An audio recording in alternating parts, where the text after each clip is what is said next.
Bonjour et bienvenue à l'Institut des Libertés pour cette seconde émission où nous recevons, je pense, dans une certaine grâce, en tout cas en ce qui me concerne, le père Laurent Milan.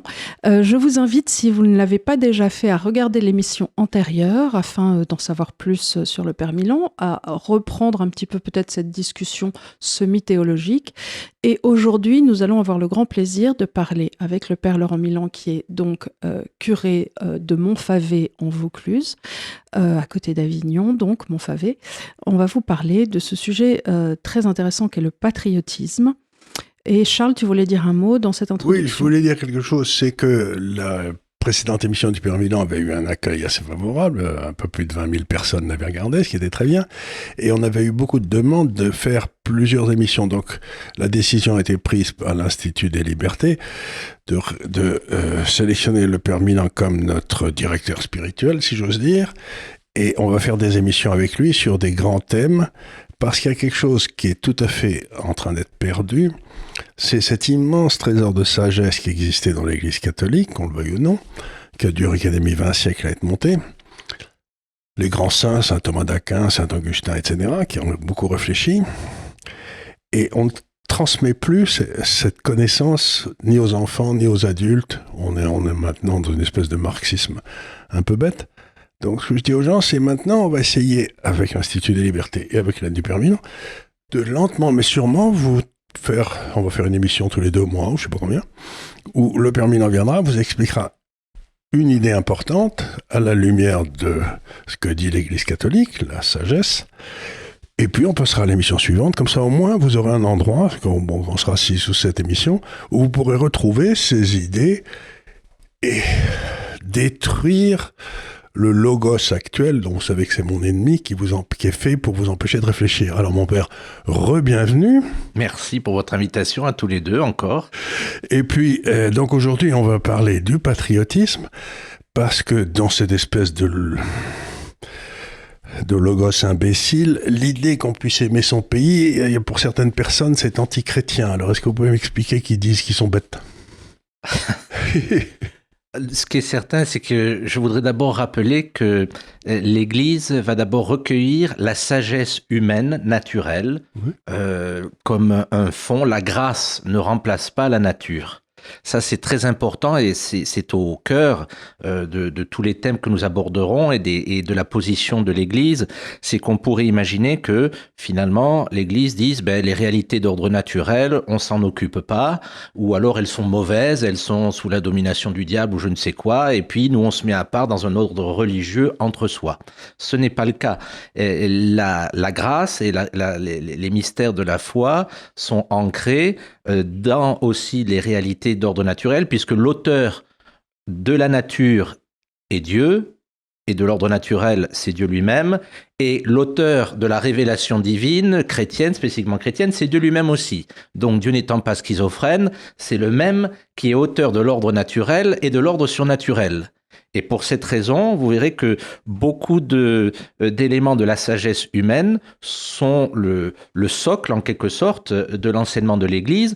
Et je voudrais rappeler ce principe théologique, mais que les gens comprendront bien, qui est une clé, c'est que la grâce ne remplace pas la nature. Je vais expliquer ça, par exemple, si je suis malade, j'ai une grippe, eh bien, je vais essayer de me soigner avec des médicaments, du repos, etc. Mais imaginez que quelqu'un me dise « Mais non, mais pour te soigner, il suffit que tu pries et tu vas guérir. » Ben non, la grâce ne remplace pas la nature. Mais tout en me guérissant avec des moyens naturels, je peux aussi prier pour la guérison de quelqu'un. Mais vous voyez, c'est pas l'un ou l'autre. L'Église catholique tient toujours ce « et », cette fameuse conjonction de coordination. C'est pas ou bien, mais c'est les deux ensemble. C'est pour ça que nous ne refusons pas, nous, catholiques en tout cas, les transfusions sanguines ou ainsi de suite, ce que certaines religions, je crois que c'est pas les témoins de Jéhovah. Les témoins de Jéhovah refusent les transfusions, ou même certains autres peuvent refuser les cœurs de porc ou des voilà. Les greffes. Les greffes.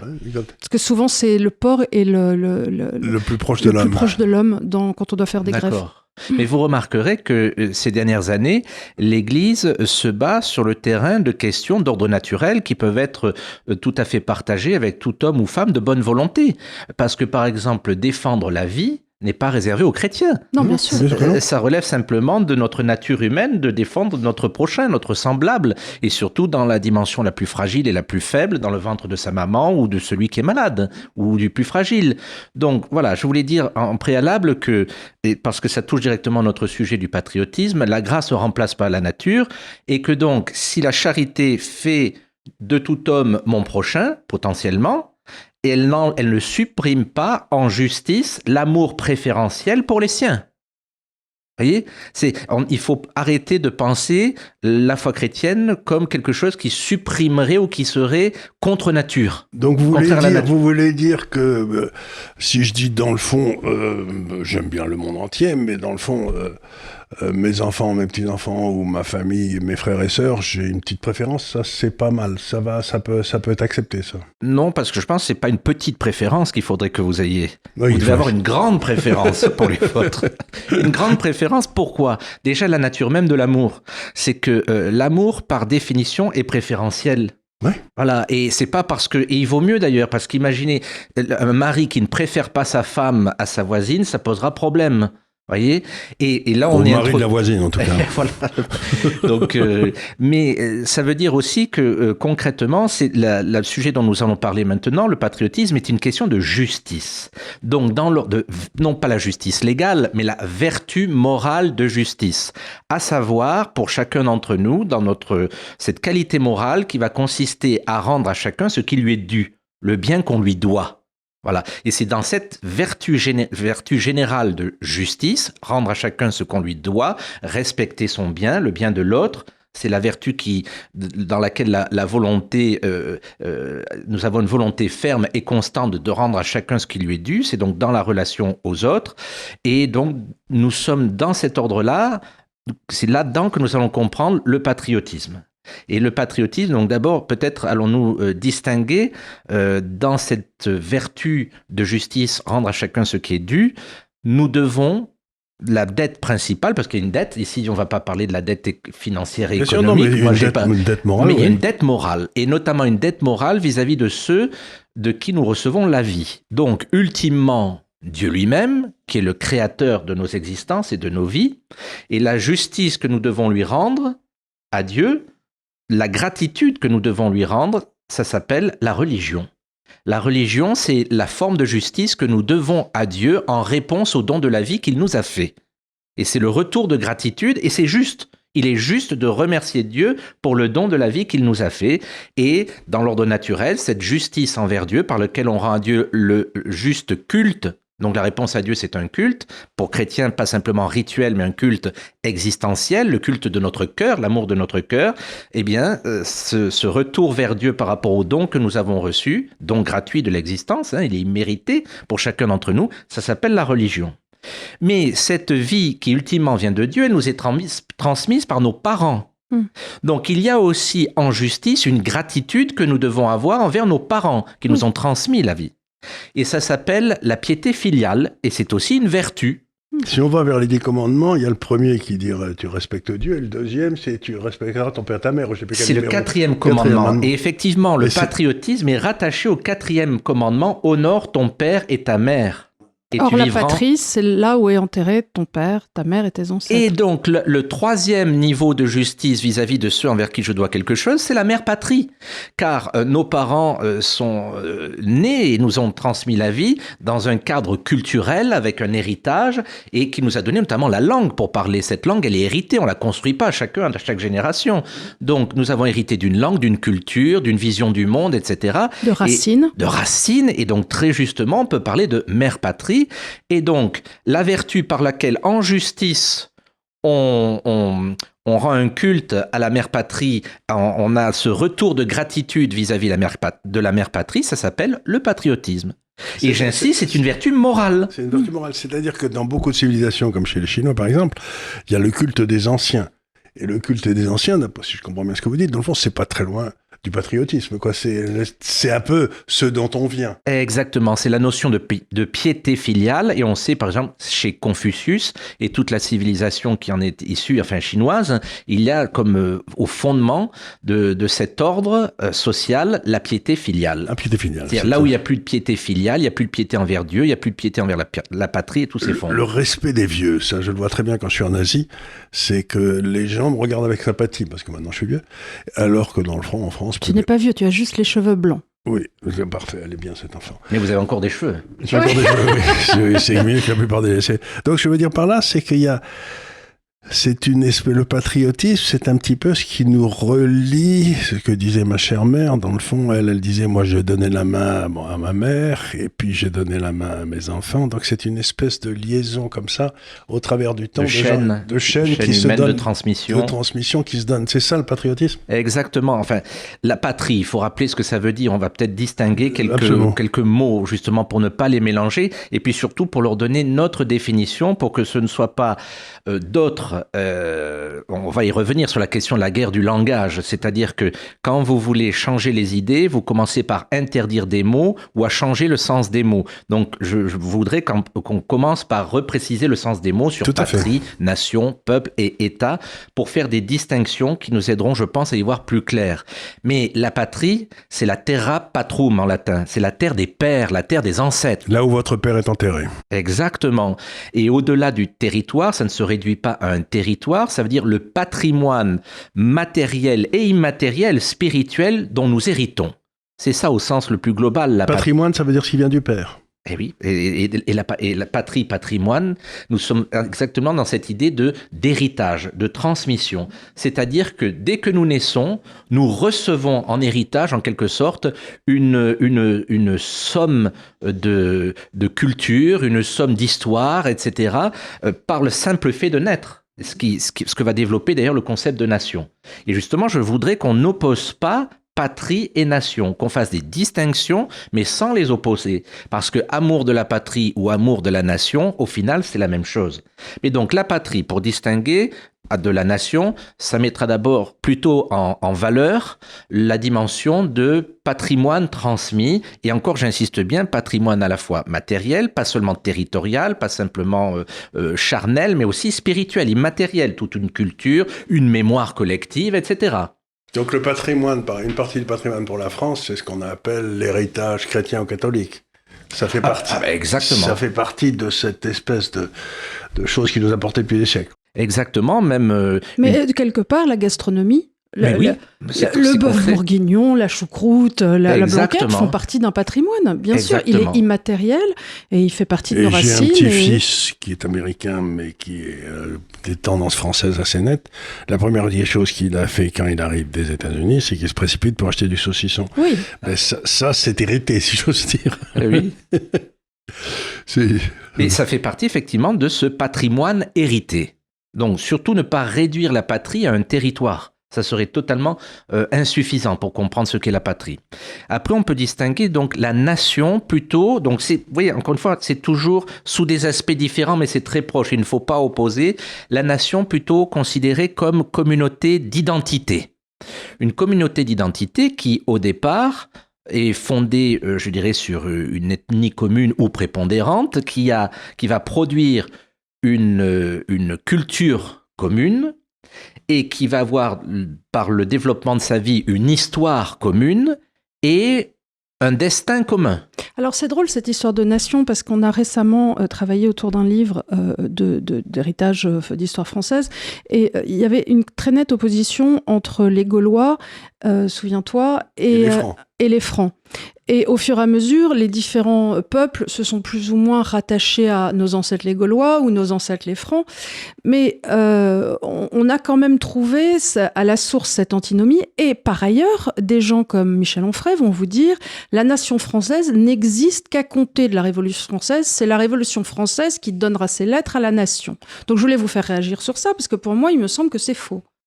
Il y a en fait, si on regarde l'histoire de France et l'histoire des idées, une rupture très nette à la Révolution française. Il y a deux conceptions, en quelque sorte, de la nation et de la patrie. C'est-à-dire, il y a un auteur, Jean de Viguerie, je vous invite à lire son livre, qui s'appelle Les deux patries, un historien spécialiste de l'histoire moderne, donc du XVIIIe siècle, spécialiste de la Révolution, et qui a écrit un très bel ouvrage à ce sujet, Les deux patries. Vous avez la conception, j'allais dire traditionnelle, héritée des siècles, où la patrie, la nation, ici, c'est la même chose, c'est cet héritage dont nous parlons, qui se transmet, on est français, avec tout ce que cela comporte d'héritage culturel, humain, etc., et spirituel, religieux, etc. Et puis, à la Révolution française, comme cet héritage culturel français a été construit par l'Église catholique avec les rois, on a voulu, si j'ose dire, faire une croix dessus. Donc, il a fallu construire une nouvelle conception qui élimine le passé. Du passé, faisons table rase, n'est-ce pas ? Il y en a d'autres qui le diront plus tard, mais ça vient de là. Et donc, qui vont imaginer une nouvelle conception de la nation qui sera une adhésion aux valeurs républicaines. Donc, on n'est pas obligé de naître français. Ce n'est plus une question liée à un héritage, c'est une adhésion idéologique. J'aimerais savoir d'ailleurs, dans les valeurs républicaines, est-ce qu'il y a le droit de la peine de mort pour les enfants à naître dans le ventre de leur maman, ou de la peine de mort pour les malades à bout de force, je sais ou dont pas. on a envie de prendre l'héritage. Dont on a envie de prendre l'héritage. Est-ce que dans les valeurs républicaines, il y a le fait de récompenser les feignants et de taper sur ceux qui travaillent? Je ne sais pas, c'est peut-être ça les valeurs républicaines. Alors, dans quel cas, je ne le suis pas du tout, je vous le dis tout de suite. Mais et alors, l'Église non plus. Dans une certaine mesure... Attendez, l'Église, il y a une partie du corps de l'Église qui a absorbé ces valeurs républicaines un peu trop à mon goût. Et je veux dire par là, quand vous voyez la parabole des talents, s'il y a un truc où on vous dit qu'il ne faut pas payer les gens de rien foutre, c'est celle-là, quoi. Et ça fait rien. Eux, ils prennent de l'argent, ils recommandent de prendre de l'argent à celui qui a fait 4 talents pour le donner à celui qui n'a rien fait, quoi. Donc, il y a quand même une partie de l'Église qui considère que le partage obligatoire fait partie du christianisme, alors que le christianisme a toujours été le don et volontaire. Exactement, et la charité est toujours un acte libre et individuel, parce qu'il y a des gens qui sont très généreux, mais avec l'argent des autres. Oui, vous voyez, ce qui est toujours plus facile. Comme Ben oui, ça coûte moins cher aussi. Surtout si vous voulez être élu, à ce moment-là, vous prenez le pognon des riches, vous le donnez aux pauvres. Comme il y a plus de pauvres que de riches, hélas, à ce moment-là, vous faites élire, quoi. Ce qui est quand même un peu curieux. Volant, parce qu'il s'agit de voler. Hein. Donc, vous avez une conception, on va dire, révolutionnaire de la nation, qui est une adhésion à des valeurs dites républicaines. Et encore une fois, il ne s'agit pas de contester la République en tant que régime, mais il s'est créé une République à la Révolution, non plus un régime politique comme l'était la monarchie et comme la République peut exister par ailleurs, mais la République est devenue une religion. Et donc, elle a son pape, elle a son clergé, elle a ses tables de la loi, et vous devez vous soumettre à ces valeurs si vous voulez être membre. Si bien que, avec cette idéologie qu'il y a derrière, et il faut le dire clairement, qui vient de la franc-maçonnerie, pour donc faire un trait sur la réalité naturelle, historique de ce qu'est la France avec son identité, eh bien, on a cette ouverture à l'universel. Tout être humain peut être français, ça ne correspond pas à une réalité héritée, mais ça correspond simplement à une valeur idéologique. Il suffit d'adhérer aux valeurs républicaines et n'importe qui. Voilà. Donc on a transféré la conception ancienne de la patrie, qui est donc cette identité héritée, mais qui est ouverte, qui peut accueillir des gens qui n'avaient pas cette identité à l'origine. Mais l'identité, elle est claire. Pour pouvoir intégrer, il faut être soi-même. Enfin, je veux dire, il faut être... Et on l'a transféré uniquement, donc d'un domaine, je dirais, qui relève d'une réalité quasi naturelle, en quelque sorte, qui va se développer dans l'histoire. On va le transférer dans un domaine de l'idéologie politique. Et alors, une question ici. Ces gens-là qui ont cette religion de remplacement, etc., ils trouvent que ceux qui ont la religion ancienne sont insupportables ? Ah ben bien sûr, le but c'est, si vous voulez, en gros, si vous donc aimez... ils ne sont pas du tout tolérants avec eux. Ça c'est sûr, mais vous voyez bien que le but est d'éliminer les conceptions traditionnelles en quelque sorte de la patrie, avec tout ce qu'elle véhicule, qu'on essaye d'oublier ou de faire oublier, c'est-à-dire de toute cette sagesse héritée de l'Antiquité, du christianisme, tout ce capital de travail, d'effort, de sacrifice de nos ancêtres pour construire notre pays, nous transmettre nos valeurs, faire la beauté. Enfin, encore une fois, quand on admire la France, on peut voir la beauté des paysages. On pourrait dire l'homme n'est pas pour grand-chose, mais pour tout le reste, c'est le lien d'ailleurs avec la patrie, c'est que il y a une espèce de, comment est-ce qu'on peut dire, de réciprocité entre le travail de l'homme sur un territoire, qui va travailler ce territoire à son image, en quelque sorte, et en même temps, le territoire va travailler sur vous. Vous travaillez la terre, mais la terre vous transforme vous aussi, si bien que des humains qui sont enracinés sur telle partie du territoire dans le monde, eh bien, auront une coloration au niveau de leur forme d'esprit, au niveau, vous voyez, des caractéristiques différentes de celui qui sera sur un autre territoire. Et l'universalisme n'a pas de sens au niveau politique. Puisque la cité, la polis, chez les Grecs, c'est ce qui a donné la politique, la cité, c'est la cité-État, hein, c'est pas la cité-banlieue, eh bien, la cité, la communauté politique, elle est toujours une réalité concrète et enracinée. Et le général de Gaulle, par exemple, en 1946, dans son discours de Bayeux, où il annonce déjà les réformes constitutionnelles qu'il souhaiterait, enfin pour la France. Il reprend cette formule, enfin il rappelle, je vous le cite de mémoire, donc on demandait aux sages Solon, donc qui était à Athènes et qui a fait la constitution d'Athènes, on lui demandait quelle est la meilleure constitution. Et Solon répondait, il faut savoir d'abord pour quel pays, quel peuple et pour quelle époque. Ouais. C'est-à-dire qu'il y a toujours, la politique, c'est concret, c'est lié au particulier. Vous voyez, la façon dont, en fonction de l'état d'esprit national dont on fait de la politique en France est différente dont on le fait en Italie, aux États-Unis, en Afrique, dans les différents pays d'Afrique. Il y a quelqu'un que j'aime beaucoup, qui s'appelle Chantal Delsol, elle dit que ce mouvement vers l'universalisme, c'est un désir de créer un homme nouveau. Et que dans le fond, ils sont pas très contents avec l'homme ancien, que Dieu a plutôt raté son coup, que eux, ils vont d'abord se débarrasser des hommes anciens, et ensuite faire un homme nouveau qui amènera le paradis sur terre. Donc là, c'est carrément une hérésie, non ? Ah ben oui, c'est se prendre pour Dieu. L'homme nouveau, du point de vue chrétien, il est réalisé par la grâce du Christ, au niveau individuel en chacun d'entre nous. Mais c'est toujours individuel. Par le don du Saint-Esprit qui travaille en nous et qui nous transforme de l'intérieur. Mais il n'y a pas de solution collective. Il n'y a pas un homme nouveau qui apparaît. C'est que chaque homme doit se transformer individuellement. Et il n'y a pas d'orthopraxie. Par la grâce de Dieu. Et il n'y a pas d'orthopraxie. Par la grâce de Dieu qui travaille en nous. Et ça ne peut pas s'imposer de l'extérieur puisque c'est une réalité intérieure, cette transformation. Et c'est pas des manipulations génétiques qui vont faire un homme nouveau. C'est pas non plus en le contraignant de l'extérieur.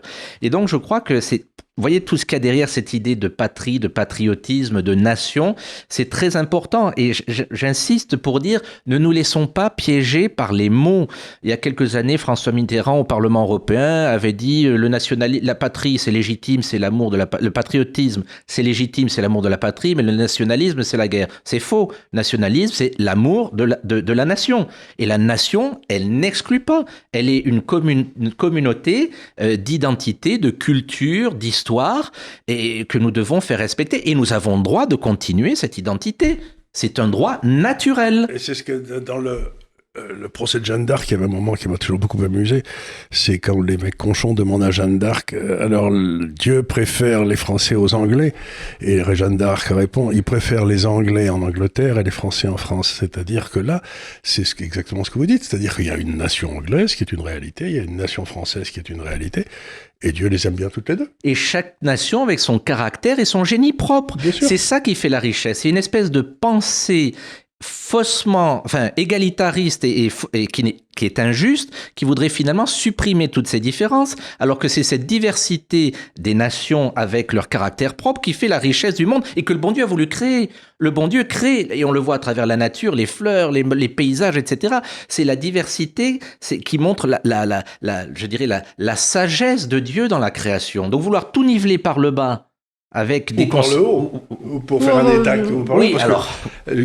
J'avais lu un livre qui m'intéressait beaucoup par un écrivain anglais qui s'appelait Trevor Roper, qui disait, vous vous mettez au 9e ou au 10e siècle, vous regardez l'Europe, vous avez l'Empire de Constantinople, et puis un merdier pas possible dans l'Europe, vous savez, tous ces pays qui sont en train de naître, des idées différentes, vous avez d'un côté la Ligue hanséatique, vous savez pas ce que c'est, le Saint-Empire romain germanique, et rien de tout ça, la France qui naît, les villes-États, donc c'est n'importe quoi, et vous dites, qu'est-ce qui va gagner ? 90% des gens diront c'est le truc qui est bien organisé là-haut à Constantinople. Et on a gagné parce qu'on était incroyablement divers. C'est pour ça que l'Europe a dominé le monde. C'était cette incroyable diversité qui se passait tous les 10 km, quoi. Vous baladez en France tous les 30 km, là, l'architecture change, la bouffe change. Et c'est ça qui fait la richesse. La richesse, exactement. Qui pourrait croire que l'ordre spontané Voilà, c'est supérieur à l'administratif. Mais voilà, donc si vous voulez, il y a une espèce de croyance chez les gens qui prennent le pouvoir que s'ils administrent bien, qu'ils contrôlent bien, ça ira mieux. Ben non. Et il y a ce refus du particularisme. Voilà. Ça, c'est une erreur gravissime. Nous sommes là dans la question du particularisme face à l'universalisme. Il y a un universalisme, mais qui est lié à notre nature humaine commune, mais cette nature, elle est toujours incarnée. C'est-à-dire située. Jésus n'était pas un Gaulois. Jésus n'est pas né en 350 de notre ère. Donc, il est né en un temps, en un lieu, avec aussi des caractéristiques ethniques, etc., avec une culture, une langue, l'araméen, etc. J'ai été en Israël il y a quelques années, là, en Terre Sainte, et je me suis rendu compte on était sur les traces de Jésus. C'est tout petit l'endroit où il s'est baladé. Je sais pas si je veux dire, vous allez de Capharnaüm à Jérusalem et tout, ça fait quoi?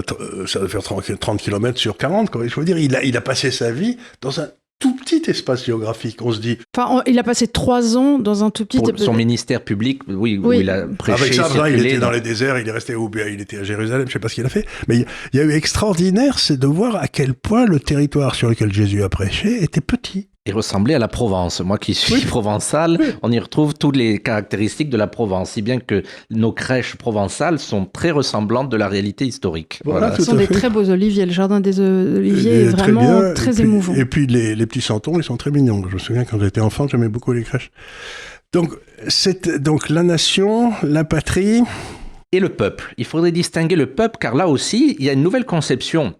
Le peuple est aussi, au départ, dans la conception traditionnelle, un donné plus organique, en quelque sorte. Pour aujourd'hui, la conception dite républicaine, qu'est-ce que le peuple? C'est l'ensemble des citoyens. Mais dans cette caractéristique-là, donc ça n'inclut pas les mineurs, ça n'inclut pas les étrangers, et jusqu'en 1944, ça n'incluait pas les femmes. C'est le général de Gaulle qui a donné le droit de vote aux femmes. Donc, c'est assez réducteur parce que le peuple, c'est uniquement les citoyens actuels d'un pays.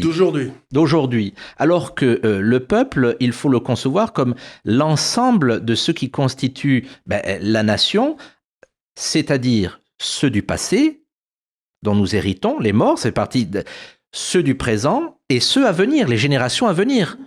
Le peuple français, c'est pas simplement la population d'aujourd'hui. Mais il faut le voir, je veux dire, d'une façon transcendante en quelque sorte, comme cette famille, ce lien invisible qui unit les générations, le passé, le présent et le futur. C'est très important de concevoir le peuple comme ça. Si vous êtes un chef d'État, vous devez tenir compte de l'histoire de votre pays, de votre peuple, de ce qu'il est maintenant, et de penser aux générations futures quand vous prenez une décision. Et c'est là où on voit que l'Angleterre... C'est pas mal parce que le roi, quelque part, est censé représenter le peuple anglais. Et le Premier ministre est censé représenter ceux d'aujourd'hui. D'accord, je ne savais pas ça. Et donc, si vous voulez, vous voyez bien qu'il y a une distinction essentielle entre les deux. C'est pas du tout la même chose, quoi. D'accord. Et je trouve que l'idée d'un roi qui représente, comme vous le dites... Une transcendance, l'histoire éternelle... Une continuité. Une continuité de la nation. D'ailleurs, un être vivant, quoi. Il y a un très fort attachement du populaire il y avait en tout cas à la reine d'Angleterre. Elle était incroyable. Et à la mère de la reine d'Angleterre, quand elle est morte, la mère, il y a plusieurs années, tout le monde avait dit, il y a personne qui viendra à l'enterrement. Donc, en fait, il a fallu mettre des barrières parce que ça faisait 3 fois le tour de l'église pour aller lui prêter hommage. Donc, je crois qu'en effet, c'est ce que vous dites, c'est une notion importante. C'est vous avez la notion du peuple éternel. Et puis, vous avez la population d'aujourd'hui. Éternel, du peuple tel qu'il s'est constitué sur le temps long et qui doit inclure le passé, le présent et les générations futures. Et alors, ce qui se passe aujourd'hui, c'est que du coup, très curieusement, ce peuple ne fait plus d'enfants. Ça, c'est un vrai problème, ça, parce que donc... Ce peuple est en train de se suicider, de se couper. Alors, que dire de ça? Je pense que c'est encore plus compliqué que ça, parce que là, on dit un peuple. Nous parlons de la France. Ce que je crains, et après on parlera de l'État, parce qu'il faudra aussi distinguer l'État de la nation. C'est très important. Je crains qu'en fait, la difficulté, un des défis de notre temps en France, c'est qu'il n'y a plus un peuple. Mais vous avez plusieurs peuples sur un même pays, si vous voulez. Vous avez plusieurs peuples, puisque vous avez nous tendons vers une forme de communautarisme dans lequel nous n'avons plus de valeurs communes, forcément. Non seulement individuellement, le lien social se disloque, mais aussi du point de vue communautaire, puisque cette transmission, cet héritage de la tradition française avec sa culture, etc., n'est pas partagé par tous, et d'autres viennent avec leur culture et continuent à vivre dans leur culture. Donc, le problème et le défi pour aujourd'hui en France, c'est que malheureusement, il n'y a plus un peuple, mais il y a plusieurs peuples dans un même pays. Et ça, c'est une nouveauté et c'est un vrai problème à gérer qu'il faut voir en face. Ce qui nous amène au rôle de l'État. Alors voilà, maintenant il faut bien distinguer ces réalités, je dirais, qui sont des données organiques, hein, la patrie, la nation, le peuple. Il n'y a pas besoin que ce soit organisé politiquement sous forme d'État. Il peut y avoir une nation sans État. Par contre, un État, il existe forcément. Il faut qu'il y ait au moins une nation ou plusieurs nations. Un territoire, des frontières. Voilà, un territoire, des frontières, c'est la définition actuelle. Mais contrairement à la nation, contrairement au peuple, contrairement à la patrie, l'État est une création, en quelque sorte, est une invention de l'homme, c'est une espèce d'artefact juridique, une personne morale juridique qui est un instrument, qui doit être un instrument au service du bien commun de la nation ou du peuple. Il n'est qu'un instrument. Donc ça veut dire que l'État est fait pour le peuple et non pas le peuple pour l'État. C'est très important ce que vous dites, parce que dans le fond, il y a toute une série de gens, au 19e, etc., qui ont, en Allemagne et en France, qui ont érigé l'État un peu comme une idole. Exactement. Qui ont créé une idole qu'ils adoraient. Et ça nous a amené au désastre de 14-18, etc. Donc, cet État qui doit être un État soumis, en quelque sorte, finalement, le problème qu'on a en sciences politiques, ça fait maintenant des siècles, c'est une fois qu'on a créé cet État qui a le monopole de la violence légitime, comment on fait pour qu'il ne martyrise pas ? Exactement. C'est la caractéristique de l'État par rapport à toute autre forme d'organisation politique, à un degré inférieur, c'est qu'il a le pouvoir suprême de pouvoir contraindre à l'obéissance, d'où le monopole de la violence. Mais il ne suffit pas qu'il y ait la légalité, il faut la légitimité. Il faut la légitimité. Et la finalité, donc rappelez d'abord que l'État est une création, ce n'est pas d'ordre naturel, c'est une construction humaine, juridique, que c'est une création qui est un instrument, ce n'est pas une fin en soi, un instrument n'est jamais une fin, hein. C'est un moyen, c'est un instrument, et que la finalité, donc ce pourquoi l'État existe, ce qui justifie sa légitimité, sans quoi il n'est pas légitime, c'est de servir le bien commun du peuple. C'est là où on a un problème. Ah ben voilà, quand on inverse l'ordre des fins et des moyens... Quand on vous dit que le bien commun est automatiquement le résultat des actions du personnel qui gère l'État... Ah, c'est faux, ça. Et voilà, ben c'est ce qu'ils vous disent tous. C'est-à-dire que si vous ne respectez pas l'État, ça veut dire que vous n'êtes pas pour le bien commun. Mais non, ça veut pas dire. Ça veut dire que le bien commun tel que le définit l'État n'est pas automatiquement le bon. Exactement. Et puis, comme l'État et la nation ne sont pas la même chose, c'est une erreur de fusionner les deux. Quelquefois, l'État peut faire quelque chose pour son bien, c'est-à-dire pour s'entretenir en tant que structure, qui est totalement contraire au bien de la nation. Tout à fait, tout à fait. Et c'est ce que disait, là où j'ai des problèmes avec De Gaulle, c'est qu'il disait d'abord il y a la France, très bien, ensuite il y a l'État, et en troisième il y a la loi. Eh bien, je trouve que mettre l'État en deuxième, ça me gêne, parce que, bon, je sais bien que l'État a fait la France et a assuré sa survie et tout, mais je dirais d'abord il y a la France, et puis ensuite il y a la France, et puis après il y a la France, quoi. Je dirais pas il y a l'État et il y a la loi, parce que tout ça me paraît moins important que la France. Ben bien sûr, ce qu'il faut aimer, c'est la France, et j'allais dire comme une personne morale, et nous l'aimons, cette identité chargée, cette histoire, cette communauté humaine, cette famille, parce qu'en fait c'est ça dont on parle. Et ça, c'est pas la question de l'État. L'État, c'est une organisation juridique. La France, c'est d'abord, en tant que patrie, en tant que nation et en tant que peuple, une famille que nous devons aimer, qui est la nôtre, que nous héritons par la naissance. Et qu'on peut adopter aussi, qu'on peut être adopté dans cette... Mais je veux dire, on la reçoit d'abord. Ça se reçoit, la France. Être français, ça se si reçoit. Si vous acceptez de devenir français, ça se mérite. Exactement. C'est-à-dire, comme la jeune personne qu'on a vue tout à l'heure, la jeune Congolaise qui est venue nous dire bonjour, là, qui était très sympathique, elle n'a qu'une idée, c'est de devenir française. Et donc, c'est comme si vous voulez le baptême par le sang dans l'Église catholique. Vous pouvez, si vous pouvez être baptisé en devenant martyr. Même si vous n'avez jamais été baptisé, vous êtes... Alors, de nos jours, tu peux aussi devenir catholique sans devenir martyr. Tu peux aussi, oui, grâce au ciel... Tu peux, mais quand tu regardes les statistiques officielles, il y a eu, je crois, 240 millions de personnes qui ont été attaquées en tant que catholiques l'année dernière dans le monde. Donc, le catholicisme reste quand même à peu près la seule religion persécutée actuellement dans le monde. Dans le monde, avec un petit peu... les orthodoxes, ils avaient tué, les Russes avaient tué... Je crois qu'ils étaient 30 millions de popes, il en restait plus que 3 millions ou quelque chose comme ça au moment de 1935. Quoi. Donc ils ont massacré les prêtres là-bas. Donc il y a quand même aussi des forces obscures qui s'attachent à détruire et la nation, et la patrie, et toutes ces choses gentilles pour nous laisser qu'avec des États. Et à le substituer par la religion pseudo-républicaine. Oui, bien évidemment. C'est toujours le même problème. C'est-à-dire que vous ne pouvez pas... l'existence de la France, à moins d'être révisionniste complet, vous ne pouvez pas nier que la France est une construction lente, une coagulation et de l'action de l'Église catholique et des rois. Cette alliance entre le trône et l'autel. Voilà, ça c'est un fait, ça. Si vous niez ça, ben c'est que voilà, c'est pas possible. Donc comme on ne peut pas le nier, enfin plutôt on peut le nier, c'est ce que vous rappelez de Monsieur Onfray, puisqu'il dit la France commence, pas la France, la nation commence justement pas la France. Elle commence à la Révolution. C'est-à-dire que donc on fait du négationnisme, tout ce qui a existé avant et qui a constitué la France n'existe pas.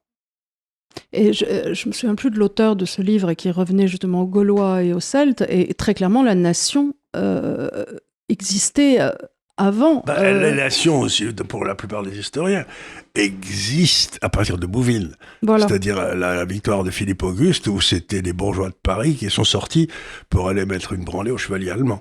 Parce que, et pour dire on existe en tant que force. On défendra la patrie, cette nation voilà. Donc, avec laquelle on fait corps. Il faut une conscience commune et un attachement, vous voyez, affectif. Il y a quelque chose qui n'est pas juridique, c'est là-dessus que je voudrais insister.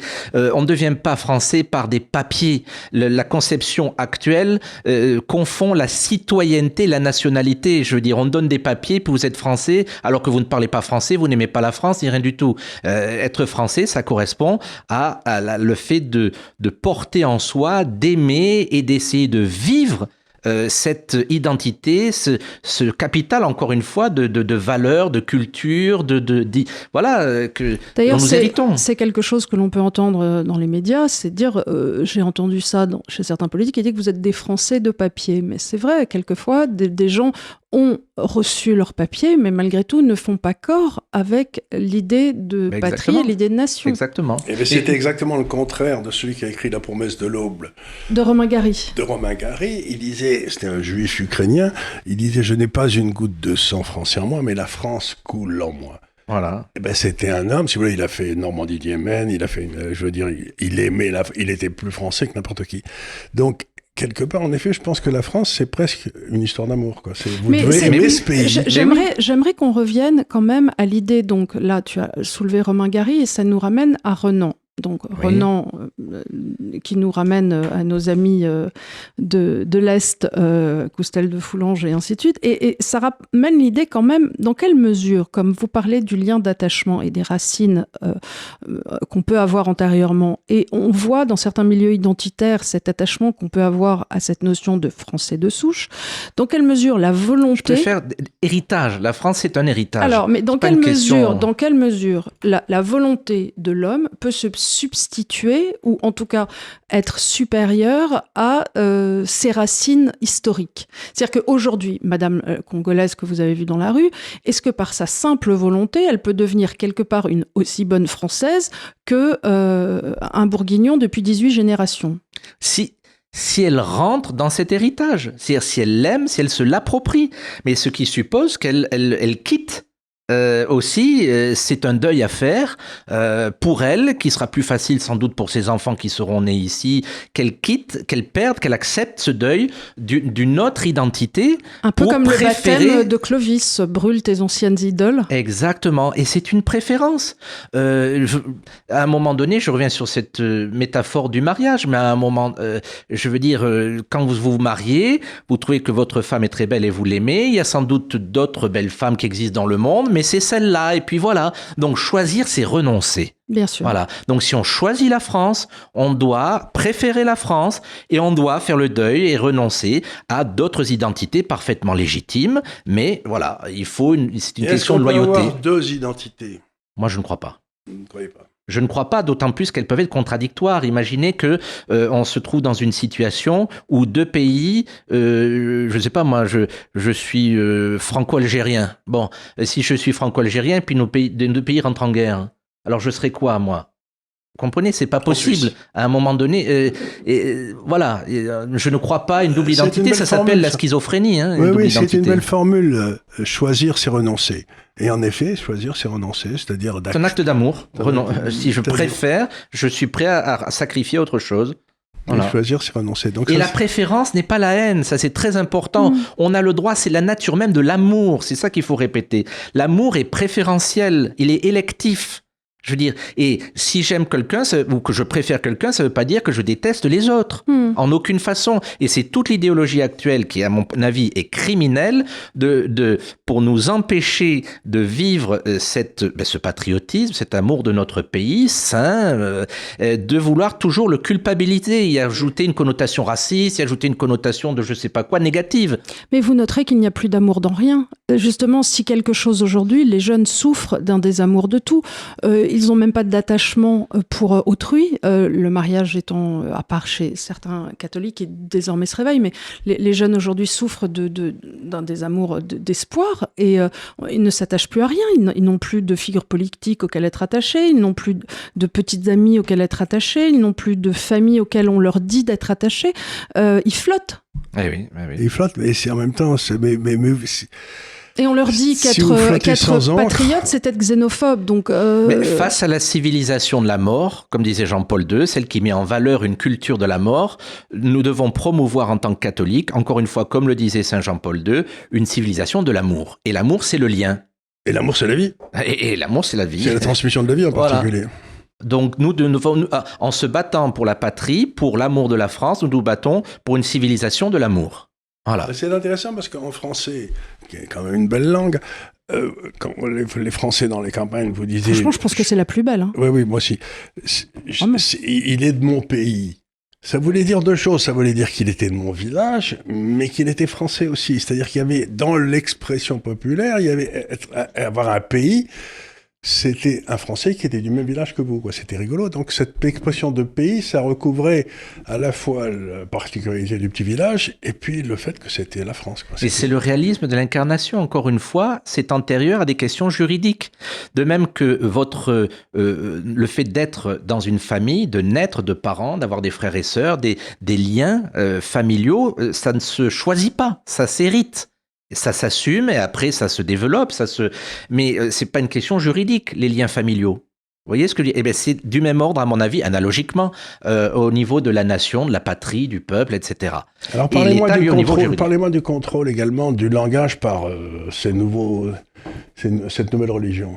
Nouveaux ayatollahs du peuple. Oui. Eh ben, c'est bien. Alors, je pense que nous sommes dans une guerre sémantique parce que derrière les mots, il y a les idées.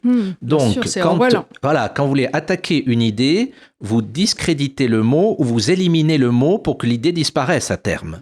Donc ne parlez plus de liberté en disant que la liberté c'est pas bien, vous interdisez l'usage du mot, et comme le mot est l'expression d'un concept, après vous perdez l'idée même de liberté par exemple.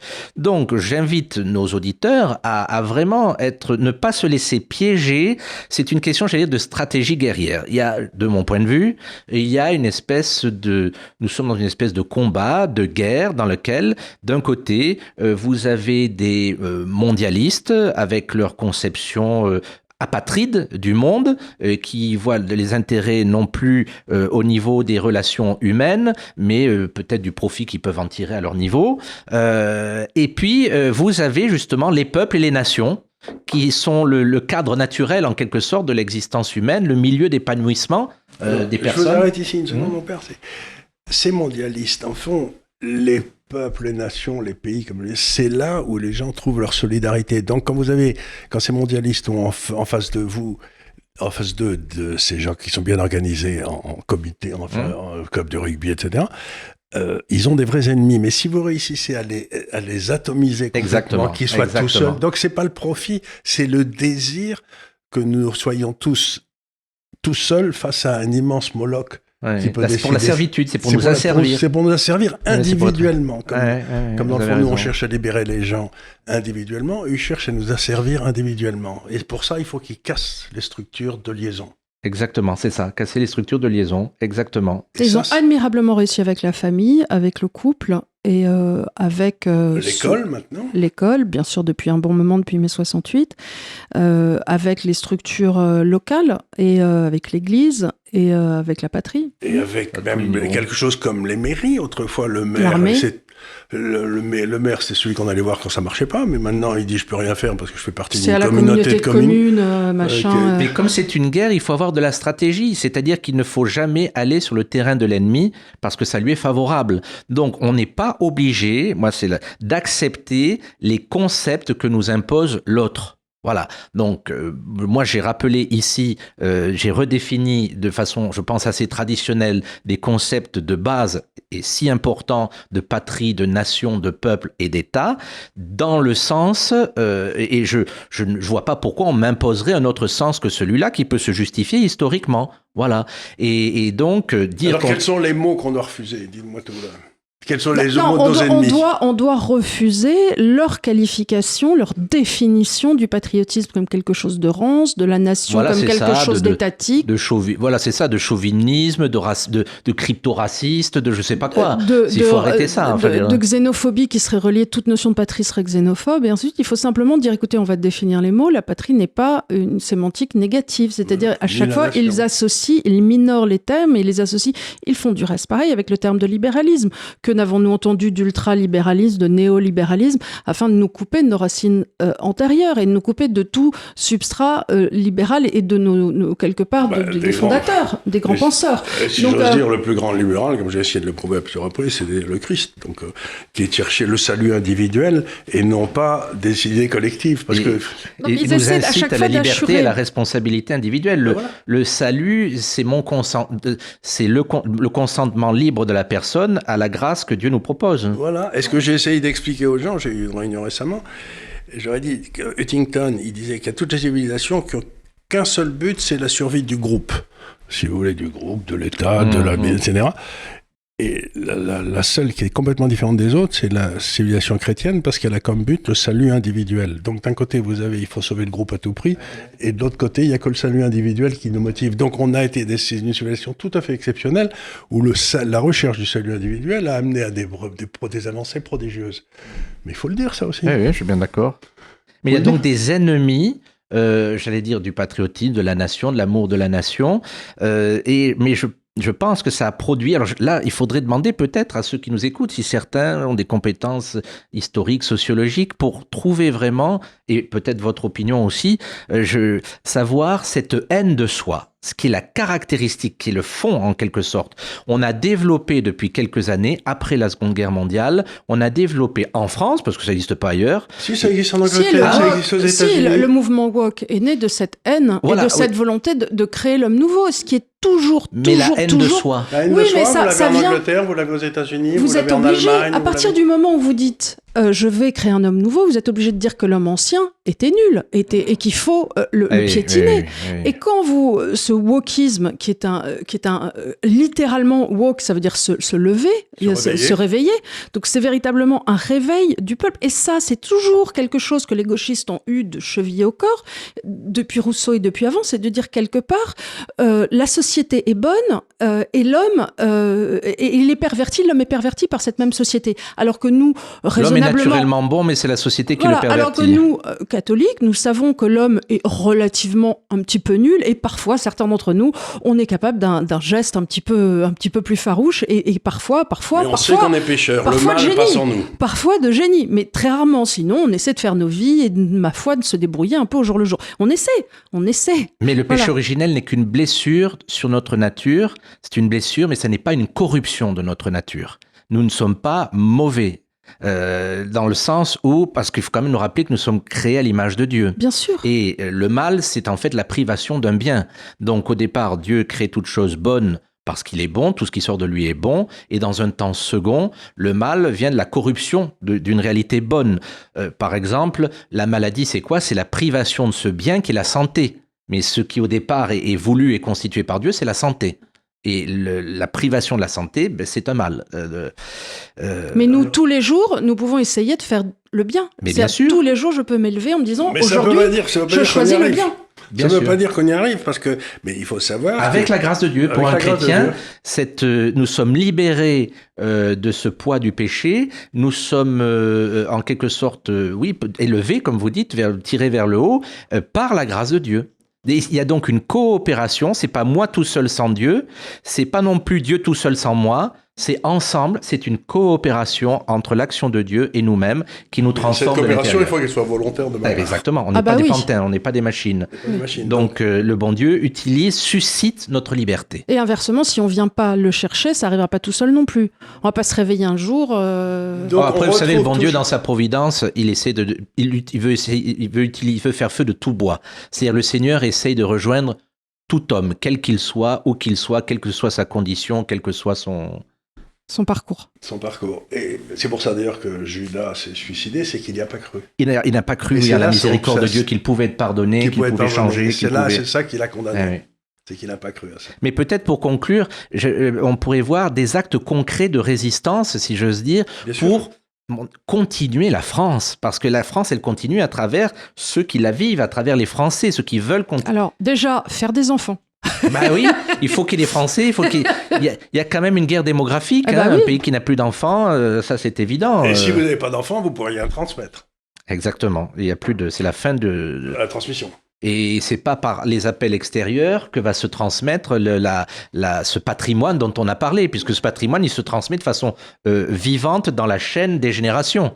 Donc ça peut faire pas... des enfants. Faire des enfants. Quelque chose aussi élémentaire, de très concret, parler français. Parler français, c'est-à-dire essayer d'éviter les anglicismes, etc., de faire un effort. Notre langue est si belle. Enfin, essayer vraiment de... Alors, la difficulté qu'on a dans tout ça, c'est que l'organe de transmission, normalement, de cette connaissance, c'est l'éducation nationale pour la plupart, et que souvent, il ne remplit pas son rôle cette éducation nationale ne remplit pas son rôle pour des raisons idéologiques, non pas de moyens, mais d'idéologie. J'ai envie de vous dire, mon père, for sure. Ouais, c'est ça. Comme Macron, là, qui joue à Top Gun. For sure. Ensuite, donc, parler français. Alors, une petite chose simplement sympathique. J'ai consulté l'autre jour sur Internet l'Office québécois de la langue française. C'est très beau parce que vous avez les traductions des mots anglais en français, en fait, pour essayer d'utiliser des mots épinglette plutôt que pins, etc. Divulgacher plutôt que spoiler, etc. Voilà, faisons un effort pour essayer de parler français et de nous nourrir de la littérature française, de nos romans qui sont magnifiques. Il n'y a pas besoin d'être un lettré pour ça. C'est l'amour du beau, quoi. Oui. C'est quand même l'amour du beau. Moi, ça m'amuse que quand j'étais au Québec, un jour, j'ai dit, j'étais un peu pompette. Ce qui est une expression assez française qui veut dire que vous avez un peu trop bu. Voilà, le type était mort de joie parce que pompette, pour lui, c'était un mot qui était typiquement québécois. D'accord. C'était pas français. Ah oui. Et donc, il a été mort de joie parce qu'il se disait... c'est du vieux français. En fait, très souvent, les expressions québécoises datent de Louis XIV. Des Normands qui sont arrivés là-bas. Exactement. 60 femmes qui ont fait la quasi-totalité du Québec, qui arrivaient avec Louis XIV. Là. Après, je pense que concrètement aussi, il faudrait cultiver l'esprit français. Alors, je retire 3 caractéristiques, mais chacun pourra en ajouter ou pourra... Je vois d'abord la courtoisie. La courtoisie est une caractéristique aussi, il me semble, de notre civilisation française, en quelque sorte. Cette finesse, cette délicatesse, et aussi dans sa forme particulière vis-à-vis des femmes, qui est la galanterie. Voyez ? Et donc, ça, je crois qu'il faut vraiment cultiver cette courtoisie, cette galanterie. La politesse, Oui, c'est ça. Oui, c'est une politesse fine. De prévenance. De prévenance. Mais paradoxalement, une autre caractéristique, c'est ce que j'appellerais la gauloiserie. Oui. C'est-à-dire une espèce de gaieté un peu licencieuse, un peu, voyez, un peu bravache, un peu bravache, un peu etc. Mais ça, c'est l'esprit français. C'est le, voyez. C'est ce bon. L'esprit rugby, un peu. Voilà, c'est après un match de rugby, on fait des trucs. Rabelais, c'était. C'est Rabelais. Et en troisième élément, peut-être de caractéristique de l'esprit français, je verrais aussi l'ironie. Une forme d'humour très subtile au second degré qui est capable de faire une critique sans attaque frontale en laissant comprendre ce qu'on pense vraiment en disant l'inverse, en sachant qu'on sera un peu compris. Voltairien, si on devait s'en référer au... De l'ironie. L'ironie, c'est au Cyrano de Bergerac. Exactement. À la fin de l'envoi, je touche. C'est-à-dire, j'aurais aimé que vous me disiez que j'avais, je sais pas, une péninsule. On aurait pu dire d'autres choses en somme. Oui, donc c'était... Monsieur, vous en êtes un autre. Et enfin, il me semble que qui culmine ou qui rassemble tout ça, qui englobe tout ça aussi, je pense qu'un point très concret aussi pour continuer la France, c'est de retrouver la foi de nos ancêtres. C'est-à-dire cette foi catholique qui a forgé, qui est l'âme de notre pays, qui est même l'ADN en quelque sorte de notre pays. C'est pour ça que, en tant que France, elle est rejetée par certains, puisqu'elle est marquée, la fille aînée de l'Église, de retrouver, de savoir reconnaître tout l'apport de l'Église dans l'histoire de notre pays, la contribution directe de l'Église avec la monarchie pour construire notre pays, les traces qu'elle a laissées dans l'art, dans la culture, etc. Mais rappelons-nous aussi que nous sommes quand même une civilisation dans laquelle on respecte des jours de repos, des jours de fête qui sont chômés pour des motifs religieux. Nous sommes structurés dans le calendrier par les fêtes chrétiennes. Enfin, normalement, nous sommes structurés par ces fêtes chrétiennes. Rappelons-nous aussi tout le bien qu'a pu faire l'Église au niveau social. C'est pas l'État qui s'occupait des vieillards, des malades, des enfants, de tout ça. C'est l'Église qui a créé les hospices, qui a créé les hôpitaux, les pensionnats, les écoles, etc. Les écoles, les universités, le droit. Puisque je suis dans un cadre économique, oui. Le monde-piété. Oui. Le prêt sur gage pour pas avoir de prêt usurier. Ma tante, comme on l'appelait.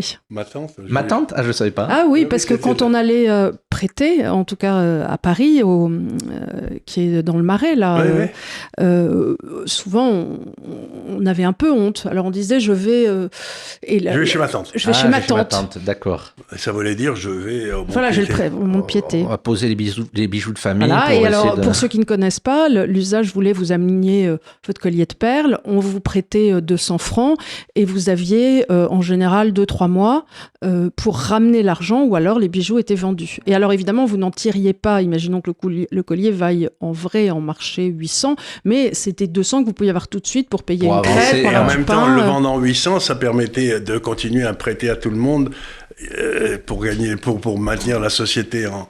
Donc c'était pas mal. Et encore maintenant, ça fonctionne. Hein. Vous pouvez aller... Alors, ils récupèrent évidemment des sociétés, des invendus, et vous pouvez aller prêter sur gage tous les jours si vous voulez. Vous avez une Rolex, on vous donne de l'argent, et puis vous avez un certain temps pour aller la rechercher ou pas. Donc là, nous avons couvert un sujet qui est très intéressant. C'était donc l'histoire de notre pays, la nation, la patrie, etc. C'était parfait. Et alors, la fois prochaine, on va essayer de discuter avec vous d'ici 2-3 mois quand vous reviendrez. L'idée, dans le fond, cet État, cette nation, il fonctionne bien si ceux qui sont à la tête cherchent le bien commun, quoi. Ce sera ça. On va essayer de définir ce que c'est le bien commun. Ce qu'est le bien commun, parce que soit on n'en parle jamais, soit quand on en parle, c'est pour dire n'importe quoi. Voilà. Donc on essaiera effectivement de définir le bien commun. Mais si vous me permettez, comme dernier acte de résistance en lien avec ce que nous venons de dire sur l'identité chrétienne de la France, et il y a un retour, vraiment, on voit toute une jeunesse qui est en confrontation notamment de la présence très importante des musulmans, se pose des questions sur ses racines, son identité, et qui, par le biais culturel, réapproche le christianisme. Et ça, il y a un mouvement très clair, très clair que l'Église catholique doit accompagner, qu'il faut purifier, transformer, qu'il faut nourrir aussi. Mais n'oublions pas aussi cet acte très concret, très puissant et mystérieux qu'est la prière. pensons à prier pour la France, prions pour notre pays. Agissons pour ce qui dépend de nous et confions notre pays. Rappelons-nous que la très sainte Vierge Marie, dans le mystère de son Assomption, que nous fêtons le 15 août, est la patronne principale de la France, avec en patron secondaire Saint Michel, Archange, Sainte Jeanne d'Arc, Sainte Thérèse de l'Enfant Jésus. Et puis, tous ces saints protecteurs de la France, comme le roi Saint-Louis, comme Saint-Denis, comme Saint-Martin de Tours, etc.